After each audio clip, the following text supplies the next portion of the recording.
Ebola outbreak in the Democratic Republic of Congo has spread to গণতান্ত্রিক Congo প্রজাতন্ত্রে Ebola প্রাদুর্ভাব 6টি প্রদেশে ছড়িয়ে পড়েছে। কর্মকর্তারা জানিয়েছেন, বিশ্ব স্বাস্থ্য সংস্থার প্রধানের মন্তব্যের একদিন পরেই এই ঘোষণা এলো যে এই প্রাদুর্ভাবটি ইতিহাসের সবচেয়ে প্রাণঘাতী প্রাদুর্ভাবকে ছাড়িয়ে যাওয়ার পথে।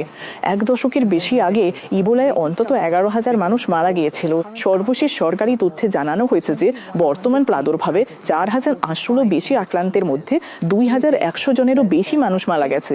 বিশ্ব স্বাস্থ্য সংস্থার তথ্য অনুযায়ী 2014 থেকে 2016 সাল পর্যন্ত পশ্চিম আফ্রিকার প্রাদুর্ভাবের একই সময়ে 755টি ঘটনা রেকর্ড করা হয়েছিল। ডিআরসির 26টি প্রদেশের মধ্যে 6টি এখন আক্রান্ত হয়েছে, যার বেশিরভাগই দেশটির উত্তর পূর্ব সীমান্ত বরাবর অবস্থিত। ইতুইতে 3,400টিরও বেশি আক্রান্তের ঘটনা রেকর্ড করা হয়েছে, যেখানে প্রথমে এই প্রাদুর্ভাবের খবর পাওয়া গিয়েছিল।